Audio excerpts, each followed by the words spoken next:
in Dallas next month, in Dallas and Phoenix, but I don't want to wait that long. I'm thinking maybe if we did it on our own, we could convince Gary to do it here sooner.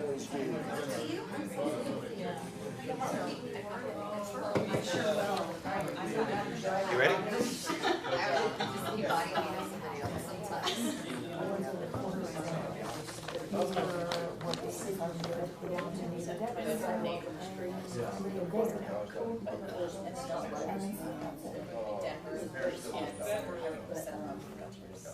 Good morning. Morning. Good to see y'all. What's up? How are you? Good. Good. We're like a minute early, so Ooh. let's go ahead. We start early? Yeah, let's start early. We've got time to silence our phones without Yeah. punished. Yeah, silence your phone.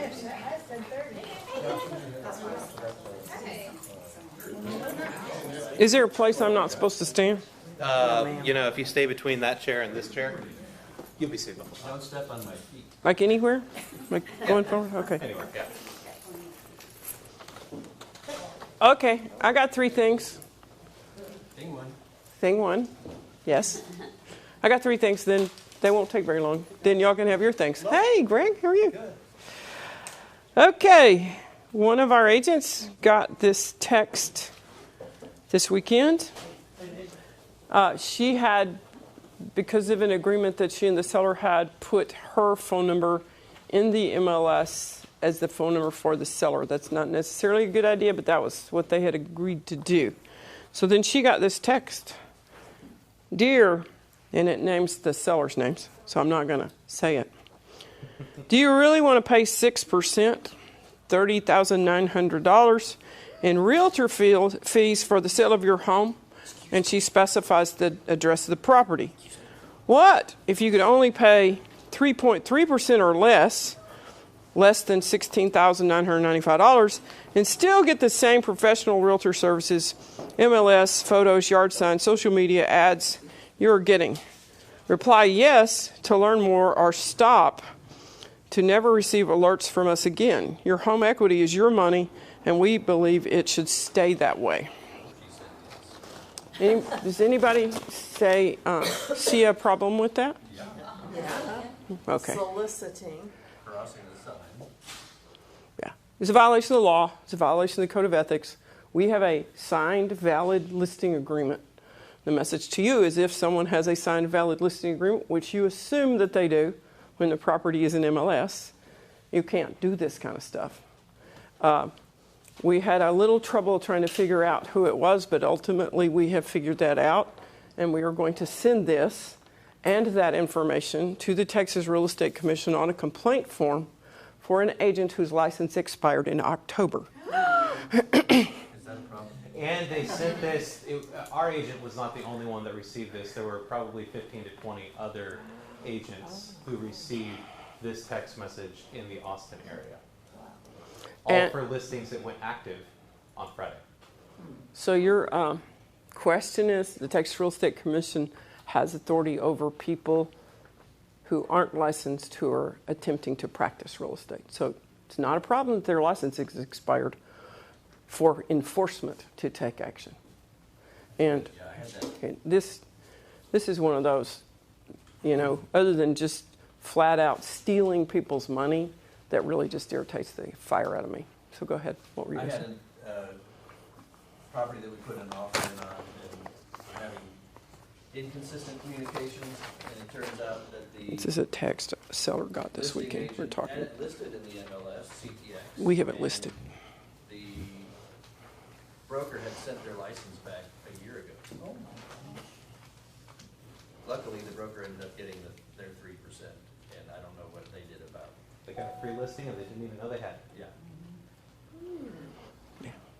So Edis, was the person that contacted the seller a realtor or no? Well, it couldn't be right now because their license is expired. But so I don't know if they had. I haven't done that kind of research to see if they had been a realtor at one point in time. I would guess they had, and they obviously still have access in some way, shape, or form to the MLS to know all of the listings that went on the market last Friday or whatever So it what, was. for example, could happen If it's the first complaint against this person, it will likely be a letter of warning. If other people file a complaint, it will get worse because they stack up against you, if you will. Have you guys followed on one of the forums on Facebook, there's a group with the Austin Board of Realtors because that person was not licensed, there was a breach of information with the MLS. So they're going after the Austin Board of Realtors for that privacy information. Are you familiar with that? Okay.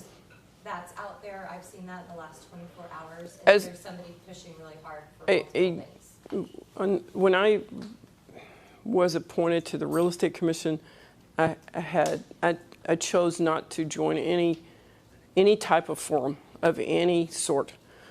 Perhaps tomorrow, when I'm no longer on the Real Estate Commission, we won't know Is it until. really tomorrow? It could be tomorrow. Every Wednesday, the Senate the Senate acts on appointments.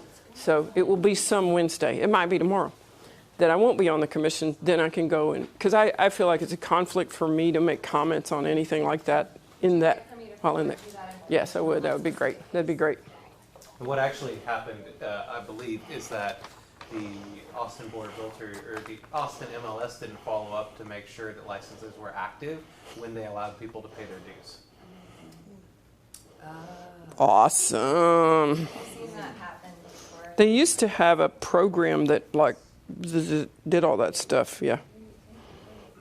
You'd think they would. Yeah. So that was my thing one.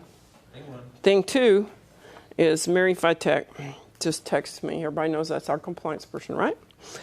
Can you please remind the agents this morning in risk management, hi Mary if you're watching, to follow the I'm reading your text, okay? The paperwork policy and step-by-step guidelines to get their files submitted. Template folders in DocLoop have been updated along with the checklists and a summarized version of the submittal instructions. Because if you aren't familiar with that, there's like a process, and if you don't like follow it and you're wondering why you didn't get your disbursement authorization, it could be because you didn't follow the process. I couldn't speak to the process, but others in this room could and tell you what are the tricks. I think if you change something and you don't hit resubmit, it doesn't happen. I mean, they don't know that it's been done if you don't say resubmit, but learn whatever it is she's talking about and do whatever it is she's talking about. And so that's If we're in being office technical with the documents answer. there? Yeah, I guess. It's in office documents? Is that where it is? Okay. But actually, the templates are underneath the buyer documents and seller documents. But They're the when very she first talked one. about changes, or I thought even Yeah. she said there was some description of the changes. Oh, that would be in office documents, I believe. Yes, you're right. I don't know. Thank you for knowing. What do I know? Then my third thing three, and then we can get to your questions. Soon, you will receive the updated 2019 policy manual that has some changes to it, and Lauren will provide you with a summary of those changes. One of the changes is something we should have done earlier and didn't because I thought we would kind of be okay with it, but I'm not sure we are okay with it. We have and have had for a long time a competency policy or competency policies for the various types of real estate that we allow you to practice under my license.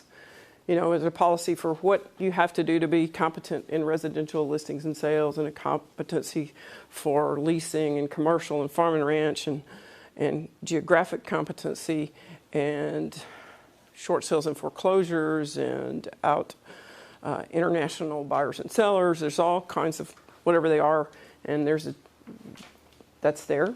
The Real Estate Commission requires that as a broker, I tell you in writing what it is that you're authorized to do. So what I have done in the past is said, here's a policy, and then of course you every year sign a piece of paper that says you've read it, you understand it, and you agree to abide by it. And so I was allowing those two things to go together and say, you're saying that you've read this and you know that in order to do commercial real estate, you have to have done these things. So we're going to let you be adult enough to attest that you've done that. As it is unfortunate sometimes that we learn lessons the hard way, we had a complaint filed against us by a consumer And one of the things that the commission asked for was the piece of paper where I had authorized this agent to take residential listings. And I don't have it. So I had told the story and I married those things together. I had already been in discussion with our attorney about how because I was thinking we maybe needed to do something else. I'm just telling you this because it's coming. You've never seen it before. So I want you to understand the form that'll be coming to you. And so we had already kind of been in process of creating this form when we got this complaint, and I went, wish I'd have done that 30 days ago. But anyway, I didn't. So I am falling on the mercy of the court, or whatever you say, to say, we didn't do it. This is what we done it for. Here's what we're going to do in the future. I don't know what the commission will do to me, but don't much care right now. Kick me off. So anyway, it's basically it's Hopefully a two. they're watching. Yeah, hopefully they're watching. Hi, Doug. Anyway, state law requires that we inform you in writing in which real estate discipline you have met the competency requirements for our brokerage. Competency requirements can be found in our policy manual. Okay, duh. You are authorized to perform brokerage services for our brokerage in the following disciplines.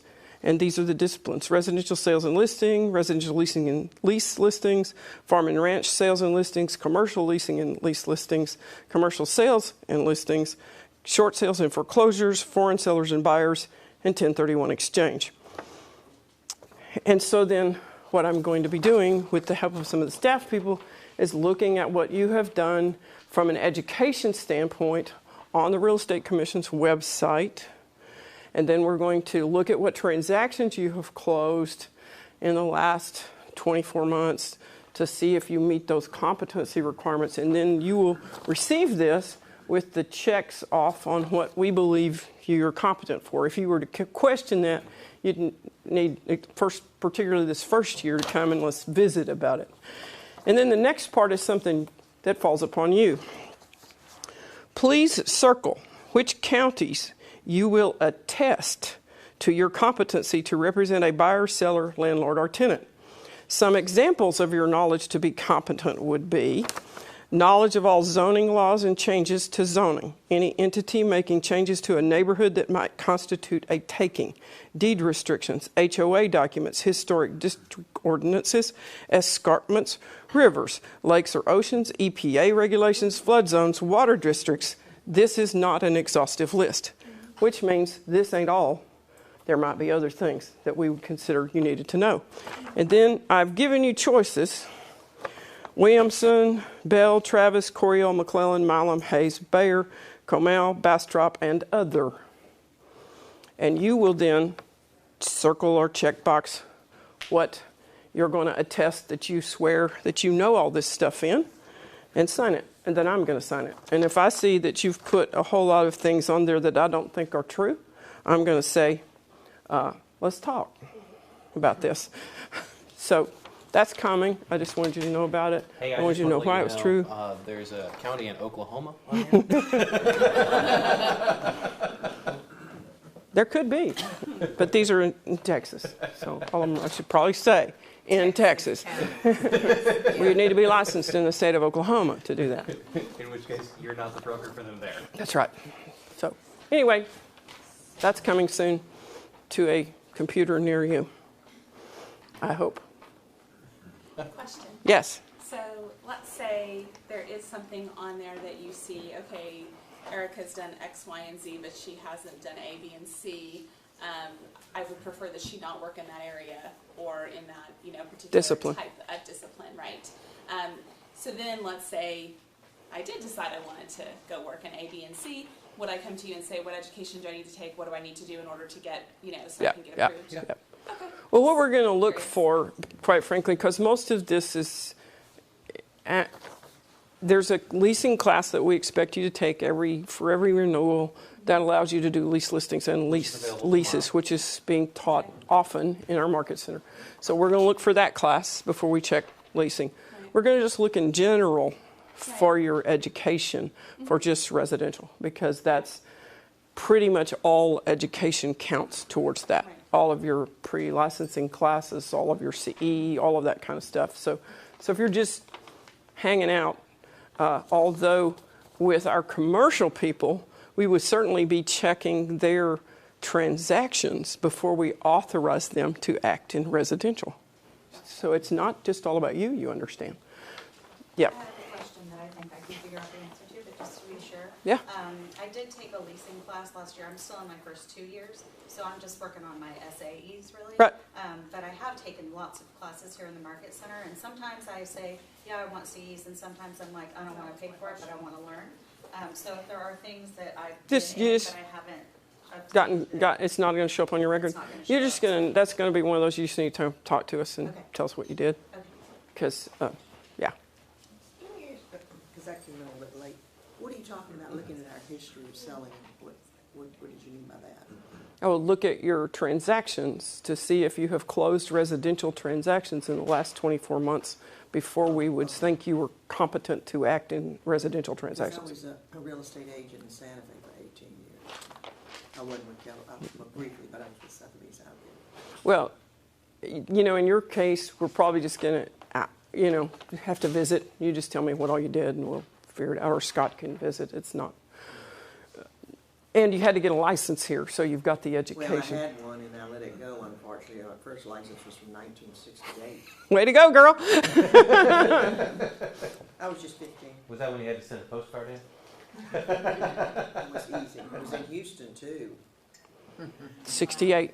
2 application, 2 references, and some $25 or something. And didn't you just check on there if you wanted to be a broker or a salesperson? That, I think in 68 they had already changed that one. Got it. a little bit. But in 39 that was true. In 1939 that was true. What? I was a transaction broker. It's different. I think it's a little bit easier in New Mexico. Could be. It could be. So anyway, everybody got this one? You got any questions not on this subject matter? Yes, ma'am? We've been following the thread about a certain agent that's been giving us a lot of problems that we need to file, I feel like, multiple complaints about. No? Well, I can read it to you. Yeah, so why don't you do that? Because I feel like there's more Talking than about the one like from 6 Joseph this agents morning? that are having major Yeah. issues. So it Okay. I might have read this stuff. concerns me that there's so many of us. Okay. No. I'm sorry, the one I was thinking about is a Round Rock transaction where the agent's being abusive. The Just other agent- curious, thoughts on sign posted in yard, lease with option to buy, free credit repair, phone number, not in MLS. I called at request of a friend/prospect. A person answered and provided a name. I asked for more info on the address. He said it was his residence and office. He said it was a possible deal with a lease-to-own company that he named, but that it wasn't for lease or sale. I tried to gather more information, but his answers became short and shorter until he hung up. He thought he hung up. I'm another chump agent that he's gonna educate. Thank you for that, Joseph. Anyways, after he hung up, my phone caller ID connected his number to his business page. He's a licensed real estate agent and mortgage lender. Is that the one we were talking about earlier? Yeah. Okay. He's stolen photos and marketed listings from other agents, and they're not responding to a mediation request on a property that they defaulted on. Lots of complaints. First of all, what we had a Sit down with like a workshop and have. This you is tell us that one their that. This is complaints the and one that then I we- talked to the broker on, right? Yeah, they're not responding at all to the title company about mediation. So this is not the broker who is the agent who used to work for us. This No. is somebody else. Okay. Completely different. But it's still a lease to own. There's a whole lot of cuckoo people out there. Yeah. Okay. Yeah. We ended up in a big discussion at the staff meeting earlier about, because the reason we talk about things like that is you guys will ask questions of the staff, and I'm glad you do, because that way you don't have to chase me down all the time. But I kind of went through all of what you said, and you said that we'll deal with that in a complaint process. But I wanted to go back to the lease to own. Generally speaking, that is not possible in our world. If someone wants to lease to own, an attorney has to draft the documents. There is no document for that. There is no pairing of a Texas Association of Realtors lease with a FREC contract to make a lease purchase. It's illegal. You cannot do it. A lawyer has to do it. in the state of Texas. And no lawyer who has read the property code and understands executory contracts will do it. No lawyer.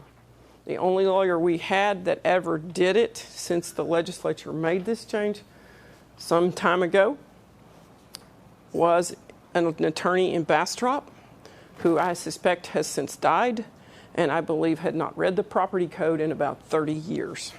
He got shot in the process of the transaction. He's making that up. He's making that up. But when somebody says we're going to do a lease to own, here's what, or a wrap, or any of those kinds of things, all of the mortgages in probably 40 years in the state of Texas have had a due on sale clause. Looking at the lender in the room, I don't know exactly how many years ago, but a bunch of years ago. Due on sale clause means when the lender finds out you sold this property, they can call the note due and payable in 30 days. And we have had a client that happened to. And fortunately for us, our agents had been in a room where I'd said things like this, and their client came to them and said, I found a property that I want to buy on a lease purchase. And she said, I can't do that. My broker will kill me. Because sometimes I get a little passionate about this. And anyway, they didn't do it. And yet the client did it. And the mortgage company found out. I expect the mortgage company found out when they received a copy of the homeowner's insurance, which was no longer in the name of the person that they had the loan for. And they called the note due and payable in 30 days.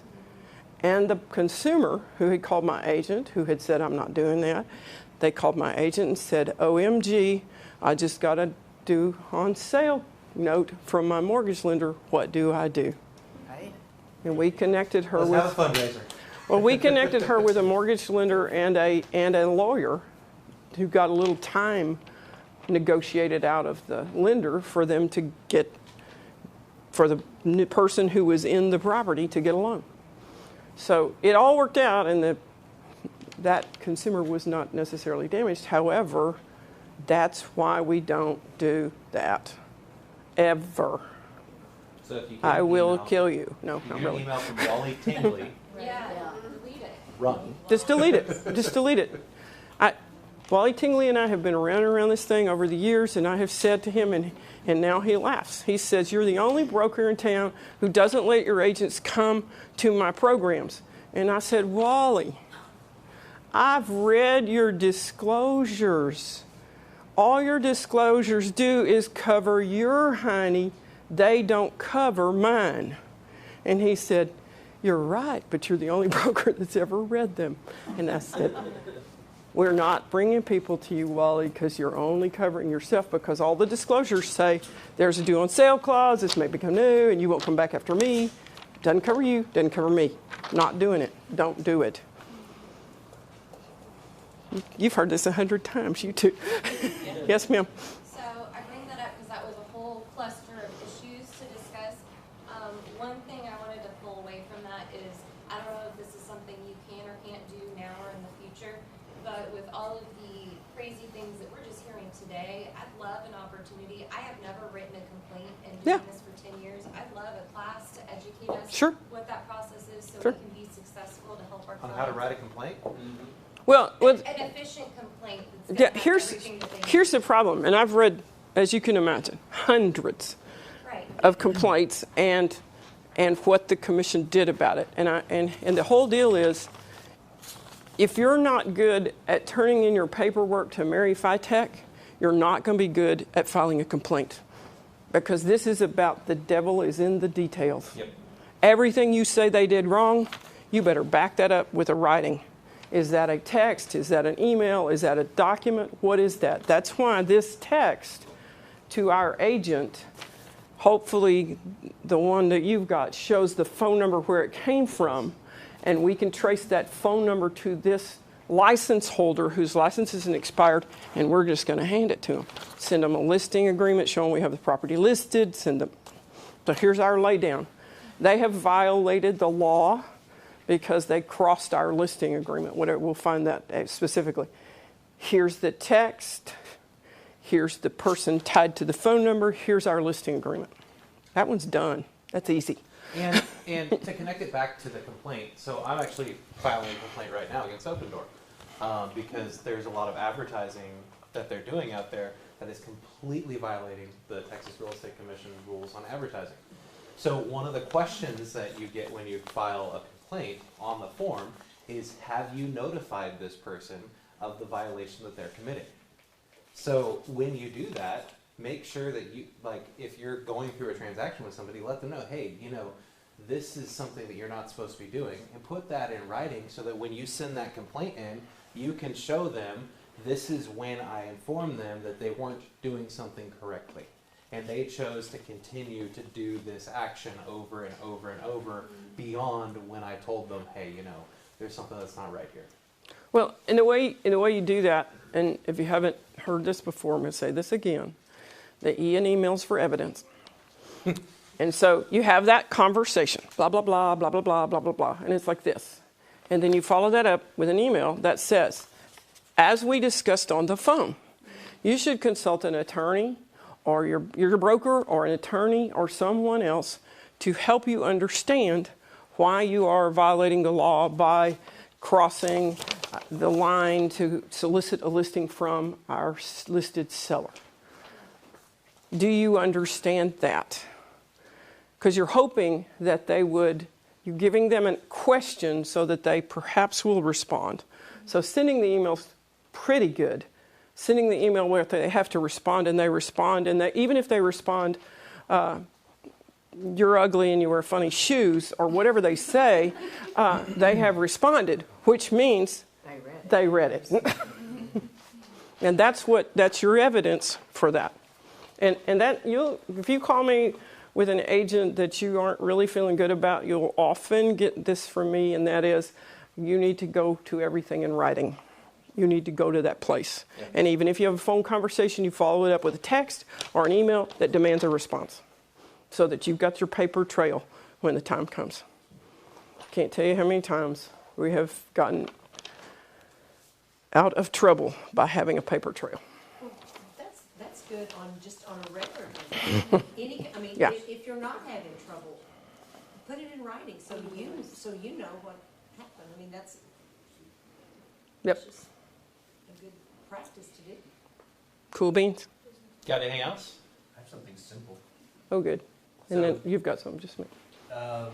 Yesterday I got the first page of a contract of a 1-4 emailed back to me, and it had changes on it, and it was kind of sideways. And I asked Scott about it, and he said, well, Literally, the paper was sideways. yeah. So it was top corner, bottom corner cut off. And he said, well, that's not even valid because it's not a complete document. That's right. That was just That's right. good. That's right. Okay. Radio ads that you hear, I mean, there are a lot of things that they say. They don't disclose anything, or they don't tell you anything. Redfin. Record it, whoever it is, record it, and then let's turn it in. Like KLBJ. I We mean, can turn it. Well, the Real Estate Commission staff can institute a complaint if the complaint is in the public domain. So, hello, Irv. If you will tell me who that is, and I could tell enforcement who that is, then they can listen to the radio, and if they hear that, they can create a complaint because it's in the public domain. Like somebody's website is really, really wrong. If the commission, this is what amazes me.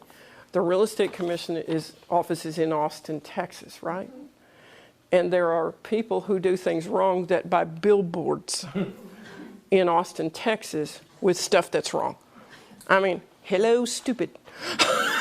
They're driving right by your sign every day. They're going to file a complaint. They're not just going to ignore that. It actually is pretty funny, but not really. Greg?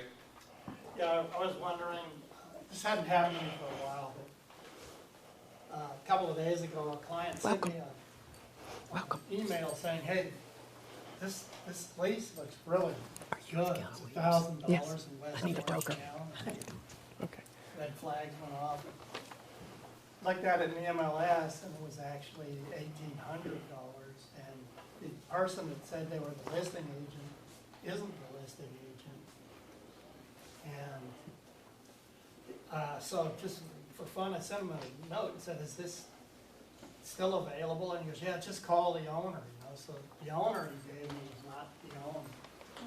So I submitted a thing on Facebook for fraud, but is something like that, should that go to track or? Absolutely, and it should also go to the law enforcement, because there are many times where that happens on Craigslist, or people are doing it on like the Facebook Marketplace now as well, which I don't know why they would, because IP addresses are easily trackable. Stupid, exactly.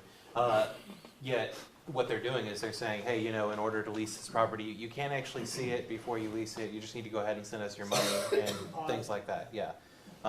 One of the best things that you can do as an agent, have you ever heard of Google Alerts? Okay, if you go on Google and type in Google Alerts, you can sign up for specific things, and it'll send push notifications to you through the Google app. Anytime a property address comes up online in some advertisement or something like that that is not associated with you and your Google account, it'll send you a notification letting you know someone's advertising your property. And it's, I mean, we talk about it in Legal 1 and 2 about people who are going to do VRBO and don't want to get scammed out of money and things like that. Turn on Google Alerts every time a property comes up. It's going to send you a notification. That way you know if it's one, legitimate, or two, if it's fraud. Google alert your name too. Yep.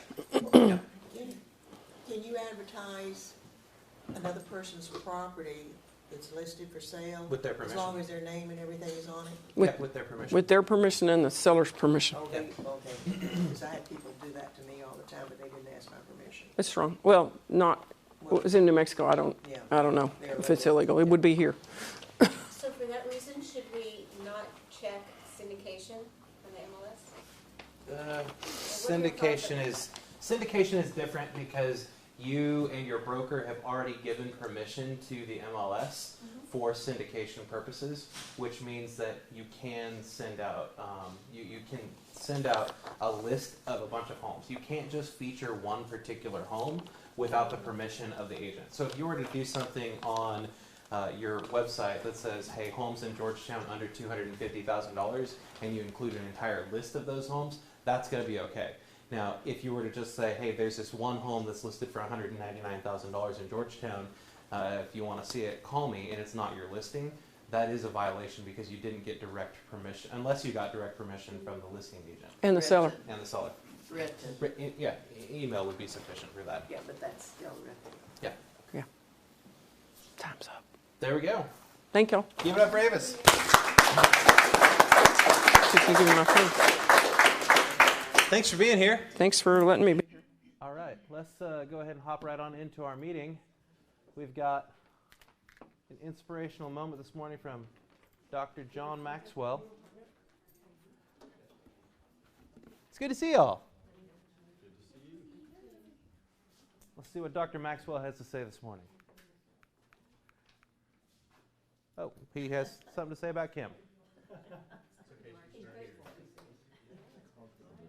What you were comfortable with yesterday, you're already in trouble.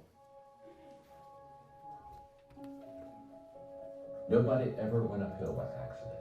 You have to be intentional with what you do and who you are. The more valid reasons you have to accomplish a dream, the higher the odds are that you will. The first question is your dream really your dream? And that's where we started. Because can I tell you something? If your dream isn't really your dream, ain't going to work. Yeah. So what I tell people all the time is we start off our life living someone else's dream, probably our parents. So what happens is a lot of people as adults, they never switch. So true. And so they're still living someone else's dream. They're putting on someone else's armor, and they just aren't going to achieve because it's not who they are. It's not their dream. So I think a lot of times we have clarity on where we should go, but there's a lot of emotion that holds us back. Sure. So what I did, and I think this is what will be really, hopefully this will be helpful to you. Whenever you're making a transition that's kind of out of your strength zone, or certainly brand new like this was, I ask a lot of questions and I listened. And so I just sit down with people like you that are highly successful in business, and I say, okay, let me ask you some questions. And I go and I ask you questions I learn from you, and I take a lot of notes, and I pull away and say, okay, now this is how Ed did it, and this is what Ed thinks, and I think I could apply this there. And I spent 3 years humbling myself and being very teachable and saying, I just want to learn, I just want to learn. Because I knew that I had the leadership principles, but principles that are good without application or connection are principles that aren't going to work for anybody. I am responsible, Ed, to move on what I see today. There's a whole bunch of people, they're wanting to hold and not move because they don't see 3 days, 5 days, 2 years out, whatever. And what I'm saying is, it's kind of like the lights of a car. If I go to the parking lot at night, turn on the lights and say, oh my gosh, I can't go where I don't see my house. Right. Well, no. Get in the car and start moving in the direction you're supposed to move it. And guess what? You only get about 300 feet of light. Right. You don't get you don't get 7 miles of light. You don't get to see your house. You got to utilize the light you got so that you can get to where you want to go. And so many people they're uncomfortable with that light because it's not long enough. And what's around the corner? And the whole issue is you don't know what's around the corner until you go around the corner. Oh gosh, that's so good. And so you just so you have to be very comfortable, which I am. You have to be very comfortable with traveling, not having all the answers. So true. But can I tell you something? The only way you get all the answers is to go all the way through. Absolutely. You don't get all the answers on this side. And so if I've got to have it lined up and straight and right, and I feel comfortable with it, then I'll never be the leader. And I really believe this, Ed. I believe a lot of leaders fall short because they're unwilling to take what they know now and act on it. And so therefore, they never get to know what they could know. No matter how gifted you are, no matter how committed you are, if you're out of position, you're not going to be successful. That's why everybody needs to find their sweet spot. Yeah. What do I really do well? Yes. And on that, there's a point that I really want to make, and that is, I tell people, if you want to be highly successful, you've got to get into what I call the top 5%. Okay. So you got 100 people. You've got 100 people here in whatever chosen profession you've got. You've got to be in the top 5. Yes. You've got to get there. And you can only get to the top 5 if you're in your sweet spot. You can't get to the top 5 working on weaknesses. You can't get to the top 5 if I'm not in the area of my giftedness. So you've got to find out what you're good at, because that'll give you, if you're committed and if you got good strategy and all this other, you got a good team around you, then that'll allow you to get in that top 5. And once you're in that top 5%, you're in good shape. You're going to do very well. And I tell, it doesn't matter what your profession is, you've got to get in the top 5%, and you can only get in the top 5% if you're in your position, if you're in your sweet spot. Got a question for you. Yeah. What would your advice be to me about just transforming my life? What would be the step you would take, the thought I should have, the action maybe I should take? If you really want to be transformed, you have to live an intentional life. This is so simple, I don't want you to miss it. Most people don't lead their life, they accept their life. And when you accept your life, you are living on things that are not worthy of your time and effort and energy. The reason I want you to understand that is, to go uphill, you have to be intentional. Nobody ever went uphill by accident. You've never read a book on accidental achievements. You have to be intentional with what you do and who you are. And so I would just say to you, find your strengths, become very intentional, and commit your life every day to it's all uphill. It's all uphill. And listen, Ed's very successful. He's got great businesses, he's made a lot of money. Can I tell you something? It's still uphill for him. See, the great mistake we make is we think, I'm going to go out and make enough money, and there's a day when I can relax and I can rest and everything's going to be easy. Can I tell you something? The day that you have that day, one of your children, gets in an accident, problems will never, ever leave you. Issues, obstacles, difficulties, they're always going to surround you. So you never get to that place where you've got it made. You're not supposed to got it made. You're supposed to add value to people, and it's all uphill. Oh my gosh. So the moment I understand that, then what happens is I commit myself to it, and then it becomes a beautiful uphill climbing life. Because one thing that's beautiful about going uphill is the scenery is really good. So you got to be intentional with it. So that's what I would say to them. Be intentional. Start today. And here's the difference. Good intentions are overrated. I know so many people, well, I'm going to do that. Yes, I think that's a good idea. I think I'm going to do that. So good intentions are it's the most overrated phrase in the world. You've got to go from good intentions to good actions. Nothing happens until you've got good actions, and you won't have good actions until you're intentional with your life.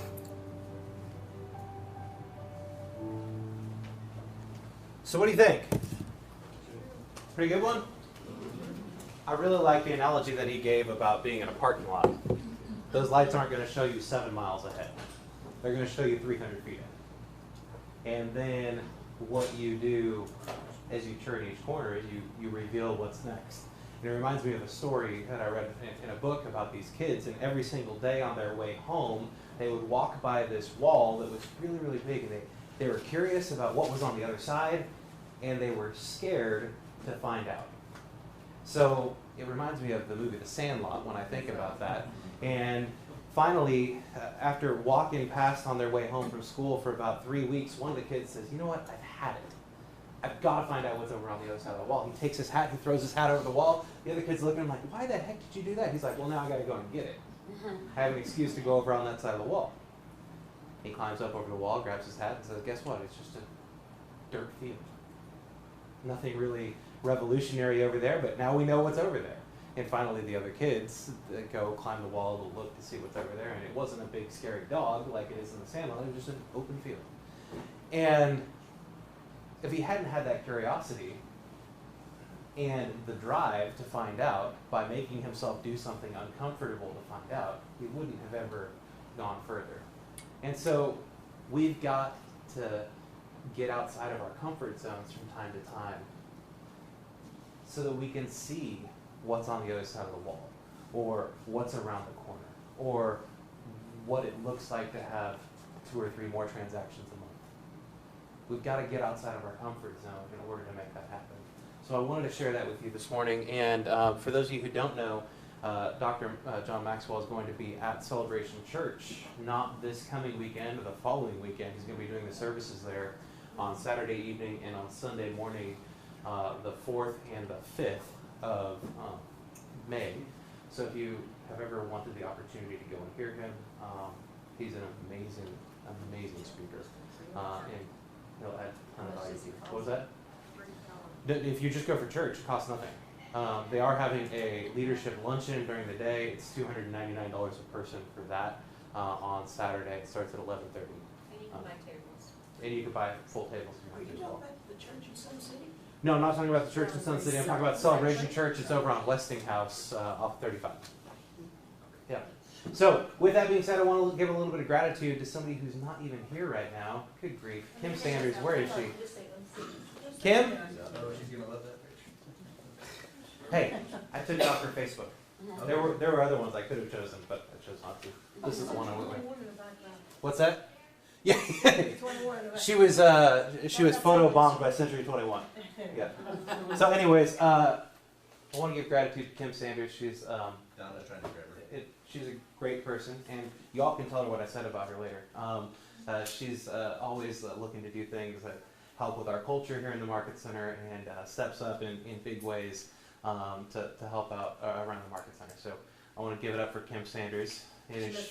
She did. She had an appointment this morning, so I didn't know that until a little while ago. So when you see Kim, tell her thank you from time to time. All right, and then the next thing that we got is 9 emotions that only real estate agents will understand.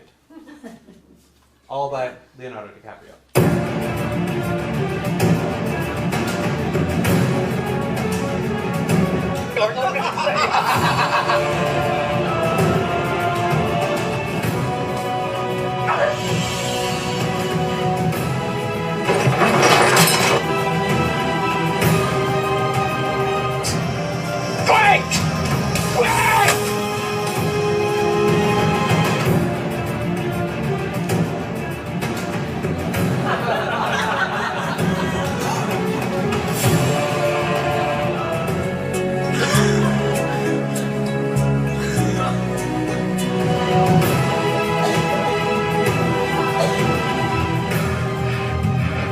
Is that the truth?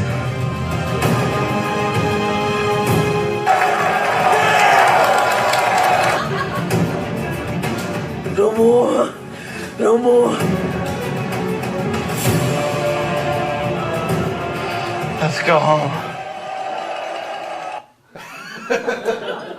Thought y'all might like that. So with that being said, Nick, is there anything we need to know about what's going on in the lending world right now?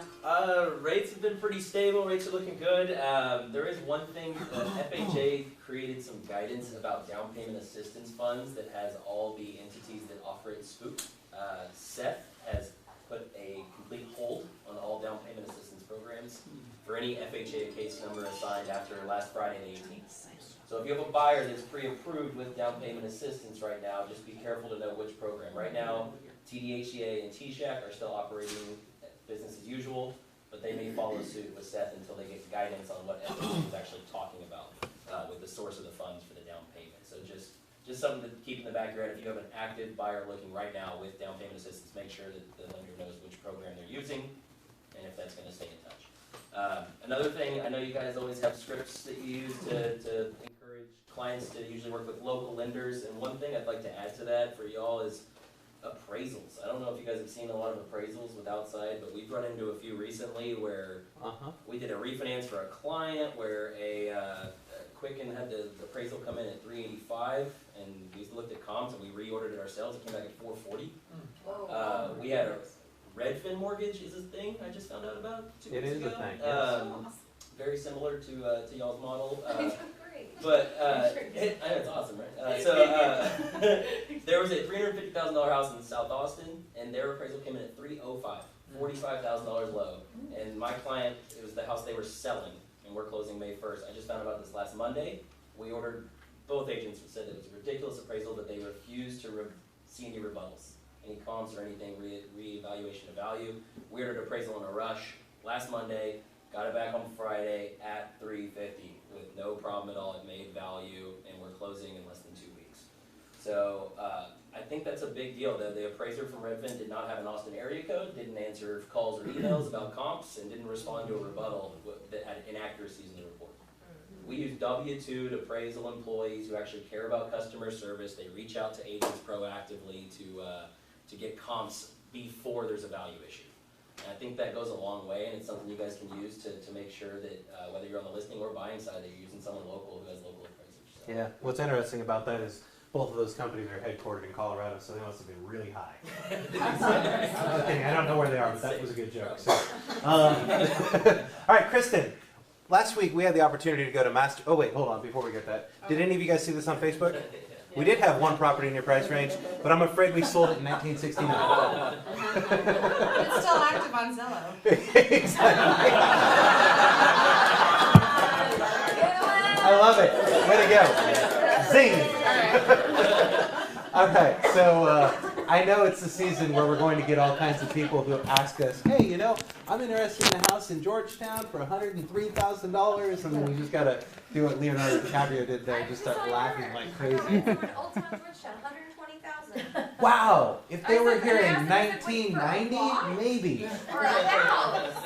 She goes, what do you mean, like the land? And I was like, yeah, I can get you that. And she goes, no, I want a house on it. And I said, well, have you considered downtown Taylor? Not even there anymore. Even there. I mean, they're going to have to go to like, you know. Bartlett, maybe? Bartlett, West. West, yeah. Waco. All right, so we had the opportunity to go to Masterminds last week. And, yes. First of all, thank you guys so much for letting us go and do that and putting up with Avis while we were gone. But what was your biggest takeaway from? Well, I have a couple. I made a list. Perfect. Is that okay?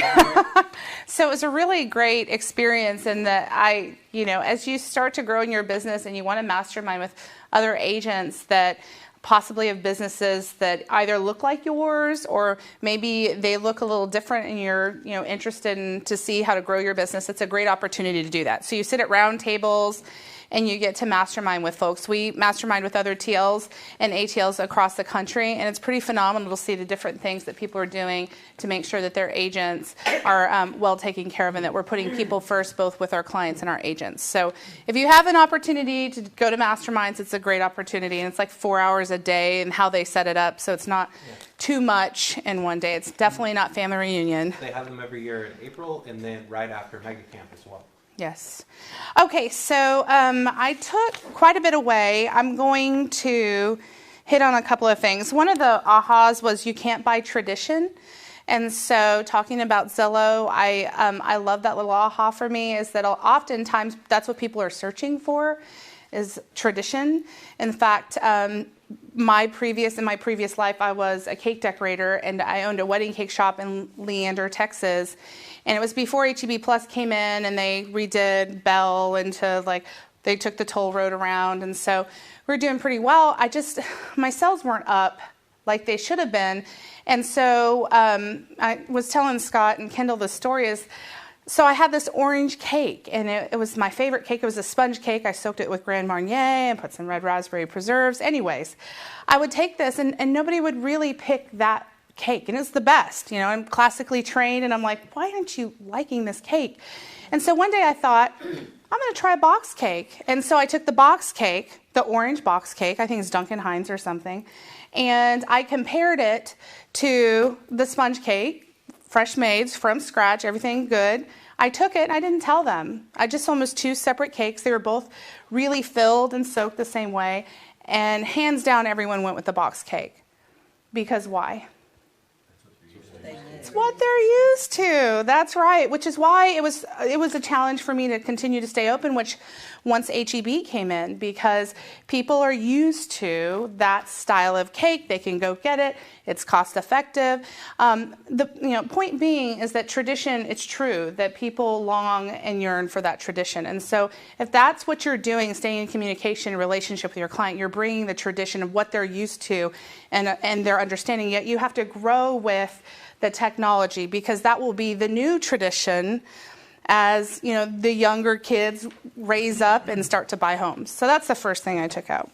The next one was on buying leads, and the statement was, when you buy leads, you're acquiring transactions and not customers.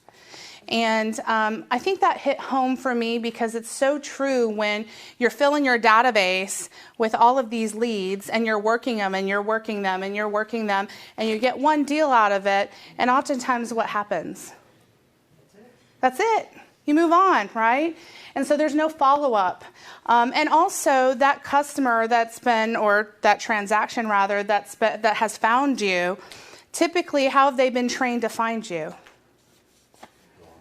Go online and find someone else. And oftentimes, I can bet this has happened in this room, even though probably no one wants to talk about it, is that it's probably somebody in someone's database here that's being sold to somebody else in here, right?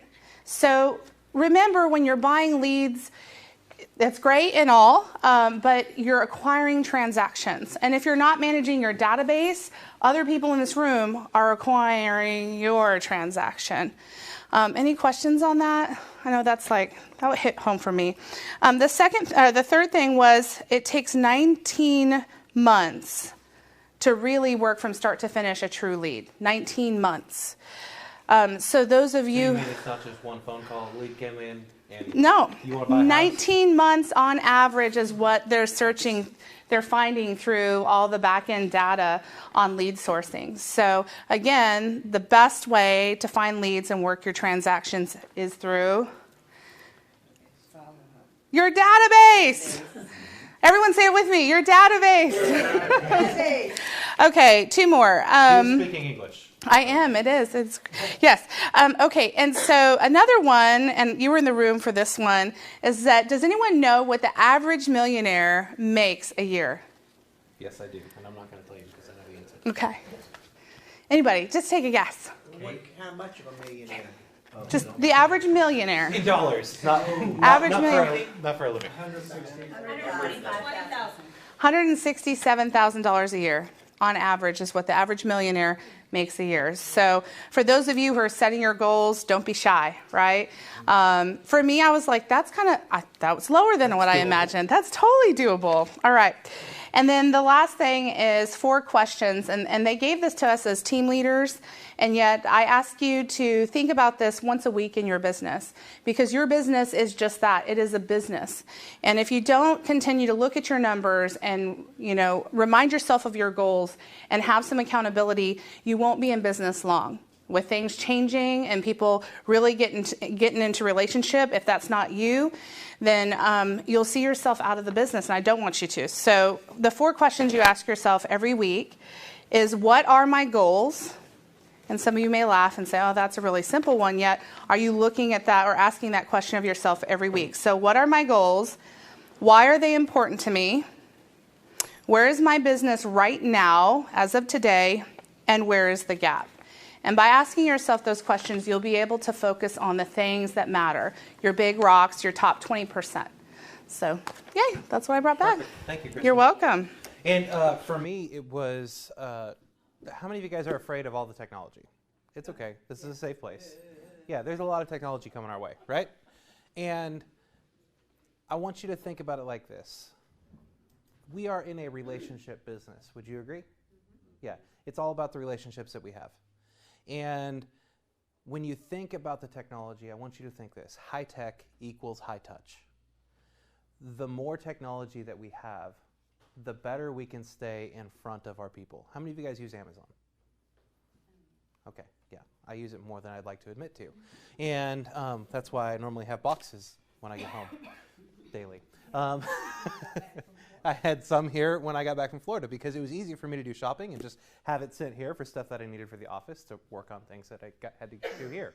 I literally, it's a funny story about that. I was in Target shopping, my wife was buying something in Target while we were in Florida, and I was shopping on Amazon for stuff that I needed to have delivered here. Yet, if you go to your email, how many times a day is Amazon reaching out to you? Usually on average 3 times a day. In some way, shape, or form, they're sending you something, whether it's a push notification or an email or a text message. Have you guys ever signed up for the treasure truck from Amazon? Okay, there's a thing called the treasure truck, and every single morning it'll send me a text message and say, hey, here's what we have on special today. They're not going to deliver it to you, but they'll have, sometimes the treasure truck will stop over here in Wolf Ranch at like from 2 to 4, and you can go and pick up whatever they have on special that day. Sometimes it's like steak, sometimes it's all kinds of stuff, and it's not like out of those one of those refrigerated trucks that you don't know where it's come from. It's a real Amazon truck, and so they're so successful because they're top of mind literally all the time. I was in a store shopping on Amazon for stuff that I wasn't going to buy in that store. And I'm sure many of you have done the same thing before. If you're in a store, before you purchase the product, where are you going to check the price first? You're going to check it on Amazon. Why are you going to do that? Because most stores now have realized if we're going to be competitive, we have to price match Amazon. So they'll price match it right there in the store, and I'm great with that if it's something that I want right then, because I like the instant gratification. If I'm going to buy a product and I have the opportunity to take it home with me, I'm going to do that. Best Buy will price match. I'll buy it at Best Buy and take it home today. I don't have to wait. Unless it's Amazon Prime now, then they'll deliver it to my house in 2 hours, and I don't even have to go anywhere. That's perfect. And I just read on Amazon is now going to let you take your returns to Kohl's to get them returned. Wow. I just read that. Now I can't find it again, but I Crazy. just read it. So Kohl's is teaming up with Amazon, which means that Kohl's department stores are probably going to become Amazon department stores pretty soon. So I say that because the high-tech portion allows you to be in relationship even more thoroughly with your people. Why is that important? Well, here's why. On the Team Leader Facebook page this morning, there was a text message that an agent in Chicago, Illinois got this morning, or actually yesterday evening.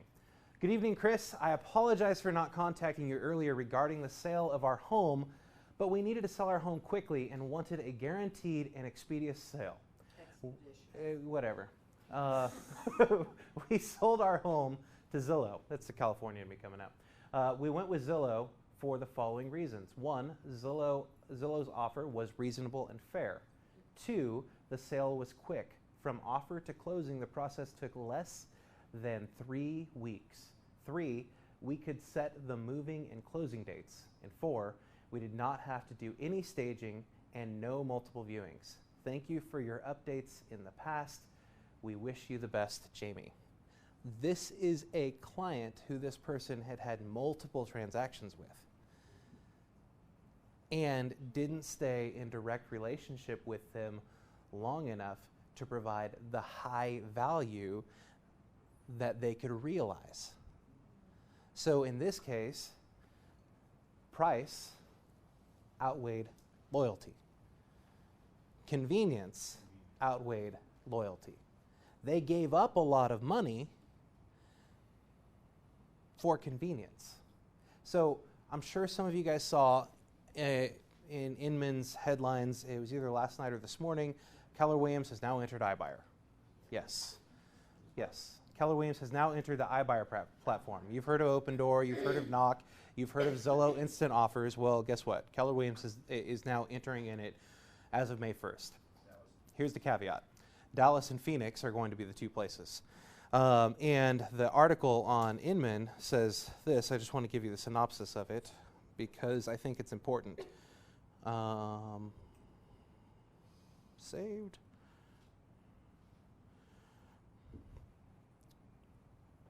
And it's loading. Open Door's nightmare. KW agents backed by their own iBuyer. In a presentation at Inman Connect, real estate consultant Michael Del Preti said Open Door's nightmare scenario is 160,000 Keller Williams agents in people's living rooms and kitchens waving around an iBuyer brochure and saying, "We do that too." So what does this mean for you? It means that the value proposition for you is going to be even that much higher because the convenience factor for Open Door is what? Exactly. It's just, hey, you know, we'll send you an offer in 48 hours. You can choose to accept it. You can choose to deny it. And no harm, no foul. We don't really care. If we buy your house, great. If we don't buy your house, we don't care. And, oh, by the way, you're going to make a lot less money because we're going to charge you anywhere between 9 and 15% to sell your home. Plus, we're going to do a thorough inspection, and we're probably going to ask for, I don't know, like $18,000 in repairs. Not being specific or anything. It's just experience. And there's that, how much are you really willing to pay for convenience? Well, why has Keller Williams now entered into this? Here's why. There is a gentleman in Florida who has his own brokerage, and he decided that he was going to create his own iBuyer program I think he's in the Tallahassee area. In the time that he has done it, he's only had to purchase 2 homes, and he has gained 75 listings. Because his value proposition in sitting down with them was, hey, you know, I'm willing to buy your house for this right now, and we can close next week if you want to, but you're going to pay me you're going to lose about 15%.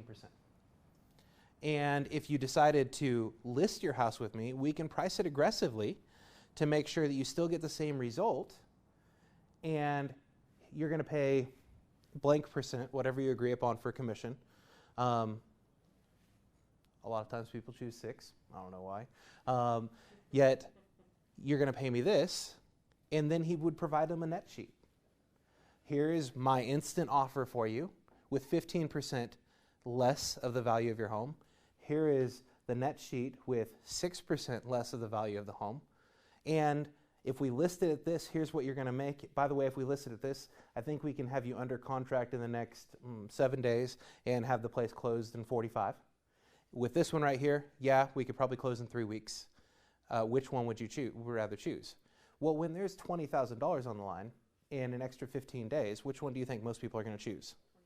They're going to choose to take the $20,000. Hence the reason why he was able to pick up 75 listings and only have to buy 2 homes. Now, on those 2 homes, did he still make out like a bandit? Absolutely, because he went around, turned around, he owned the home now, and then he listed it, paid 3% to a buyer's agent, and he was good to go.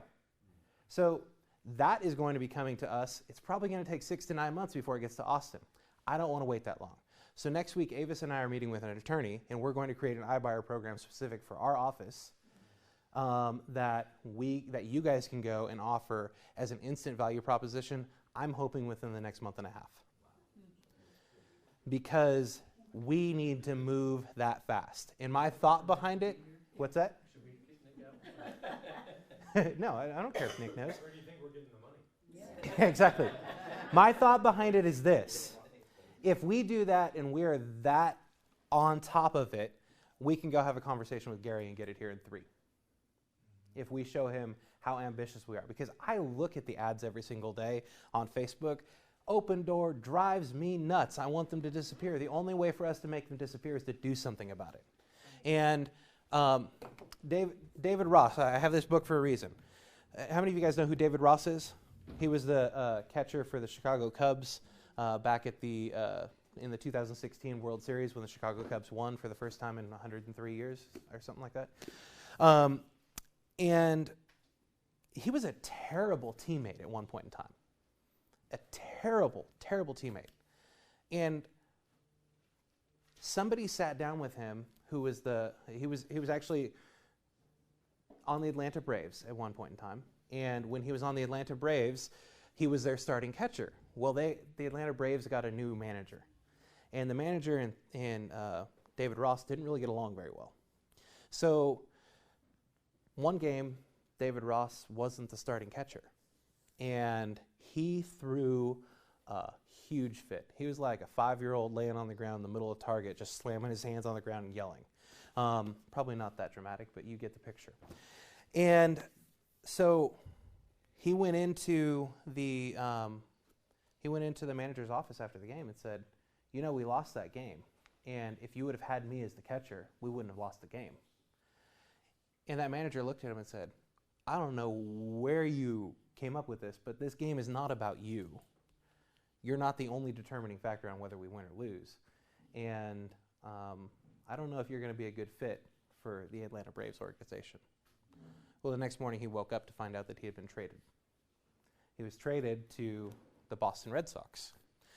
And just so happened that year they won the World Series, but that had nothing to do with David Ross because he was their third string catcher. And he still had a bad attitude. And at the end of the season, Theo Epstein, the manager of the Boston Red Sox, sat down with David Ross and said, "You know, we're going to trade you. And before we do that, I have to let you know, the word on the street is that you're not a good teammate. You don't get along with people, and your heart's in it for you and not for the entire team." I'll leave that there. And he went home and he thought, you know, maybe I should just quit. David Ross was on the verge of just, you know, being done. And he sat there with his wife that next day and said, "You know, I don't think this is for me anymore." And she encouraged him to think about it a little bit differently, and he, at the end of the day, decided, you know, I have a choice to make. I can give up or I can be better. And so that's what he did. He was traded to the Chicago Cubs. He was on the Chicago Cubs for quite some time. And, I mean, the Chicago Cubs didn't win any World Series for quite some time. And the first practice that he had with the Chicago Cubs, after the practice was over, he went into the locker room with all the guys and there was a whiteboard. And he asked them this question: what makes a good teammate?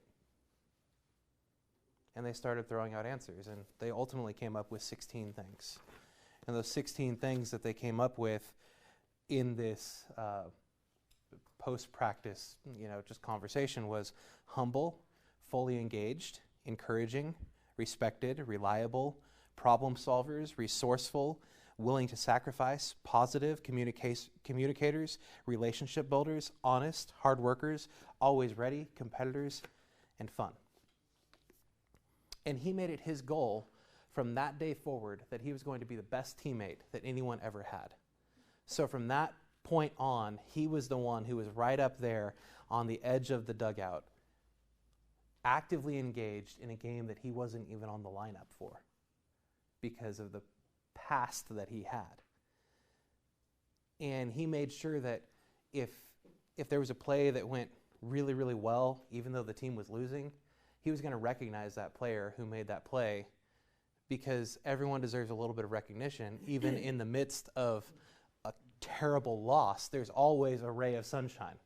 There's always something that we can focus on the positive. And I tell you this story right now because if it wasn't for Theo Epstein having the courage to sit down with David Ross and have a conversation that wasn't fun, David Ross would have probably never made anything of himself because he would have still been that bad teammate. Well, right now he's a number one commentator for baseball games, and he's got many different teams looking at him for being a manager for their team. All because somebody had the courage to sit down and have a conversation that wasn't fun. I share this with you because we can be better. There's technology coming, there's things that are a little bit scary, and if we just take one little bite at a time, we're going to end up being the number one real estate company in all of Central Texas and all of Texas. I firmly believe it. We've made some really, really amazing progress in the first 4 years of our legacy here in Georgetown, and we're going to make amazing progress in the next 4 years too. And it's all going to start with us being that market center that's on the forefront of technology. So this Thursday, we're going to have our Genius Day. And if you don't have your database in Command, you can come and join us in here from 11 to 2, and we will help you to get your database into Command. Is Command perfect? No, it's not perfect yet. And I made the example before. Was Amazon perfect a long time ago? No, it wasn't. Yet everyone uses it today, and most of us couldn't live without it. So just do something in it every single day. Spend 5, maybe 10 minutes in it, and it will continue to get better as you learn from it every single day. Would you agree, Kristen? Yes, absolutely. Great. Any questions about that? All right, well, let's keep going then. So what do we got going on in the Market Center? I'm going to go through this quick because I don't want to keep you here all day. Command Central, 9:30 a.m. every Monday. We go through whatever you want to during that time. If you need one-on-one sessions around Command, you just get with Donna. She'll put you on the calendar. And then scripts practice for our round robin scripts are going to be Thursday from 11 to 12. So they're, 12 to 1. 12 to 1. It's 12 to 1. Make sure you remember that because I didn't. It says 12 to 1 on the calendar. So that will overlap a little bit with our Genius Days. So Scripps Round Robin is going to be out in the open agent work area. The Genius Days are going to be in here. We're going to have a bunch of desks set up. It'll kind of be like parent-teacher conferences in a way, but we're going to be working on your database, so it's going to be a lot more productive. And then Basics of Leasing class with Greg Deering is going to be here in the office tomorrow. If you plan to come to that, let Donna know. It's $10 if you want continuing education credit. That's $10 for 6 hours of credit. If you don't want credit, it costs nothing to come. Margaritaville. Do we pay here? Yeah, you'll pay Greg here tomorrow. Margaritaville, we've got our margarita party here this weekend on the square. That's going to be from 4 to 7. It's going to be right out here in the parking lot. If you haven't signed up, I sent an email out yesterday with a link to that. I also sent a text message out yesterday with a link to that as well. If you don't get text messages from the office, let Lauren know. She can show you how to get those. Our ALC meeting is going to be on Friday from 10:30 to noon. That's open to everyone. You're all welcome to come to our ALC meeting to see how we handle business here in the Market Center. And then nothing's happening right here. I think I missed the slide. It's opportunity. Yeah, there's always opportunity if you look for it. Thanks, Tom. All right, so does anyone have a new listing they want to tell us about? Take it away. Listing in Hutto on McCoy Lane will be active. We're pushing for Monday. Listed at 219, 1750-ish square foot. Carpet was installed within the last week. Interior was repainted within the last week. It is vacant and it backs up to nothing. So great little property. All right. And my second one is in Georgetown Village. It will be going live probably a week from, no, we're gonna say 2 weeks from tomorrow. It'll be 285. It's a Guillen home. It's 2250 square foot, single story with a game room only up. Yeah, 285. All right. Which was the first one? 219. Nancy. How many square foot was that? The first one? No, the 17. Georgetown Village. 2250-ish. It's the Laurel floor plan for Guillen. Thank you. Yes, ma'am. Nancy. I have one coming up at Bayron's Ranch. It's about 3,200 square feet, 5 bedrooms, 2-story. It's got an outdoor barbecue area. It's absolutely beautiful inside. Wood flooring, granite, huge custom island that they put in. It's coming on for $475 in about Megan? Coming online tomorrow, 112 Parkview and Park Vista, sorry, 112 Park Vista and Parkview Estates over by the park here in Georgetown. Single story, 1,700 square feet. Great condition, just is dated. And so it could use some updates at 224. Tree-filled lot, lots of, or nice back porch. And then another one that we just put on this morning. If y'all were around last summer, you may have heard me droning on about this one, but we're able to sell it now. This is an 8 1/4 acre property over in Norman's Crossing. It has no less than 6 structures on it. One of them is a single family home. One of them is a manufactured home. One of them is a bar/restaurant that was in operation up until 2 months ago. It is definitely a Handy's Man special. It does have exemption currently. It is in the ETJ of Taylor, right at the edge of Williamson and Travis County border, and listed at $375. Please sell it. I will take you out for drinks and tell you the whole. You should see if Open Door's interested.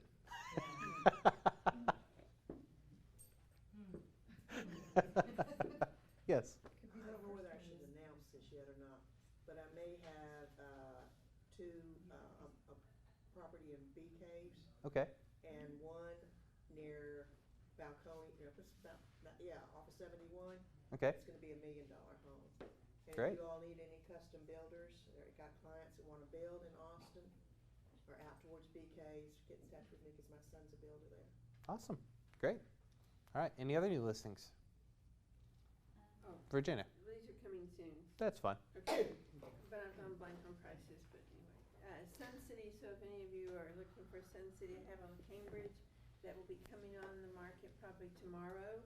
And then a Surrey Crest that will be coming on the market next week. And then a Lexington floor plan that will be coming on the first week in May.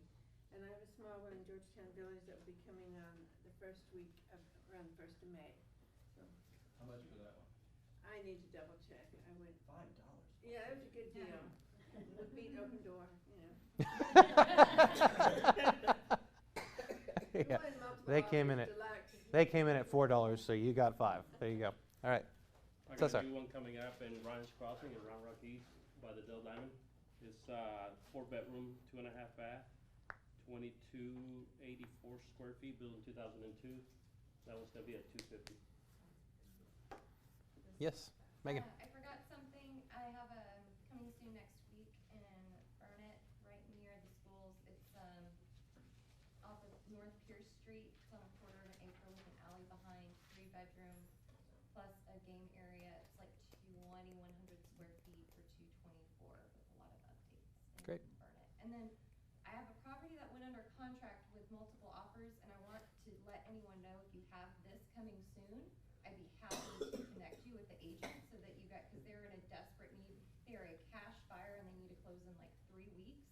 If you have anything in Serenata on like an acre with at least 4 bedrooms, reach out to me. I would be happy to put you in touch with this agent.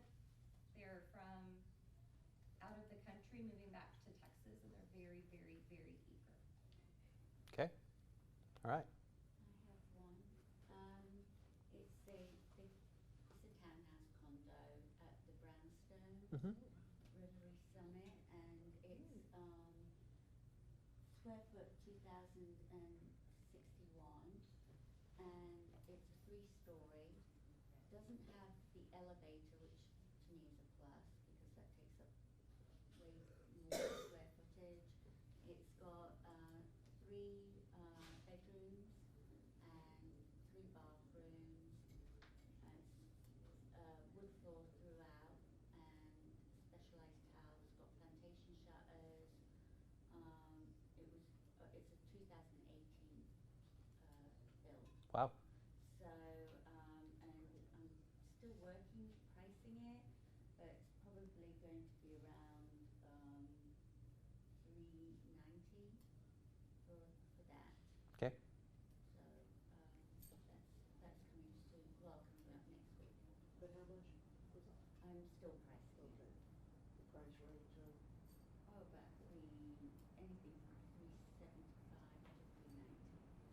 Just under 400.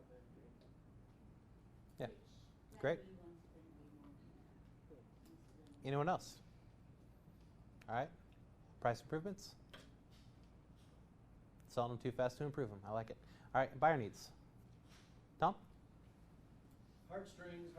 I have a lady whose husband was killed overseas a few years ago, and she is desperate to find a house on 2 acres or more. 4 bedroom, 3 bath is her ideal house. If you've got anything that's not on the market and coming soon, I'd like to know about it in advance. She is a she's exceedingly nice and a great spirit and an inspiration, and let's help her find a house. Price. Price, under 500. Okay. She wants to be east of 35.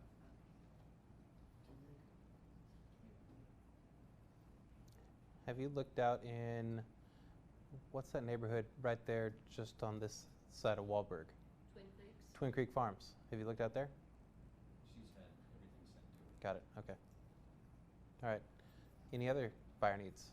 Yeah, Janie. Still Old Town under 700. Oh, and Janie, it's your 24th birthday today, right? Yes, it is. Happy birthday to you. Happy birthday to you. Happy birthday, dear Janie. Happy birthday to you. All right, so under 700,000. All right, in Old Town, anything. This is my grown-up birthday week. All right, I like it. Any other buyer needs? Megan. I've got a friend looking in the next couple months for something in Old Town. It's going to be for her family and her mother. So we understand we're going to have to do some major renovations or have some deep pocketbooks. So if you have anything coming up, we're thinking, we understand if it's going to be anywhere from 600 to 900, but looking for at least like 2,500 square feet and like 2 mother-in-laws or something that can be converted for that within that price point-ish. Okay. Can I ask a question? Yeah. Is there anybody here that specializes in Old Town? In the old historic homes, does anybody specialize in it? Glenda does a lot. Nancy Knight does a lot. Who else do we have that does a lot? They're not here right now, no. Glenda's office is right up front. I think she may be here, just not in here. Yeah. I have another buyer, 1.5 million or under, wants to have a house that's 3,500 square feet or larger on 30 acres or more with a great view, hopefully, or preferably a view of or on one of the Highland Lakes, Buchanan, preferable. Okay. Anyone else? Awesome. All right. Is our sponsor ready? Oh, Scott. Yes. Margarita bands. Oh, yeah, margarita bands. If you've signed up for your margarita bands online already, you can get them from Donna up at the front desk. Okay. Hey, how are you? I am good. How are you guys? Great. Come on in. So, thank you guys for having me. You guys have probably been in this room way longer than you want to be. But it's my day off, and I came to see you guys because I haven't had a chance to really spend any time with you guys here in this office. And my name's Fred Myers, and I work for Perry Homes at Wolf Ranch. And for those of you that have held the license for quite a while, you may know me because I used to own a real estate firm called Austin City Living.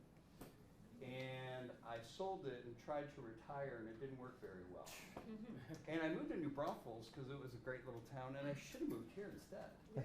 Because I really enjoy this town. I love, what's going on here. It feels like a throwback to the 50s. And of course, when I had a choice to decide what home builder I wanted to work for, because now I'm on the other side of the fence, I was in demand, which was nice, but I kind of looked at it and went, look, I have to have a couple things that are really important to me. I have to have a really good product, because it's so much easier to sell a product that's a great product. And then I have to have a company that has a relationship with realtors that's extremely strong, because we've all fought for our commissions, we've all fought for registering a client, and it's like you work hard to grab these buyers, and you work hard to help them. And then you have a builder who's going to throw all these obstacles at you, and Perry's so opposite. I mean, you can register over the phone. In fact, they are so opposite that for those of you that do legitimate relo, and I mean legitimate, meaning either it's Serva or Cardis, and you know they take about 30% commission because of the referral. Perry Homes actually has an addendum to make you whole. They'll pay another 1% or up to $4,000 if you bring in the paperwork for Serva or Cardis. And when I heard that, it was like, wow, this is a great company. And then, of course, the most important is I need inventory to sell. And Perry's 52 years in business, privately held, and they put a lot of inventory on the ground, always. So John Thompson and I are out of Wolf Ranch. We're legitimate partners. We split our commissions down the middle, which means we can serve you better and we can serve the buyers better. And if you haven't been to Wolf Ranch lately, I mean, it's great builders. You've got Dries, you've got Coventry, you've got Wilshire, you've got Weekly, and then you have us. And we're the least expensive of the group. So we actually sell 4-to-1 to everybody else because the clients are either downsizing or it's the younger people that are really doing well, you know, and they, you know, and they want to be in Wolf Ranch. So thank you for your time. Please come on out and see us. And I've got inventory sheets in the common area here, and have some lunch. There's some wonderful food to enjoy. Thank you. Okay? Awesome. Thanks. All right, so the last thing I'll leave you with today, the other thing that I wanted to tell you about David Ross that I want to leave you with a parting thought of is in his last year with the Chicago Cubs, when he had told everyone that he was going to retire, was actually the year that they ended up winning the World Series. And he got everyone T-shirts at the very beginning of the season for their first practice, and on those shirts, it said, "Try not to suck." So go out there, everyone, and try not to suck.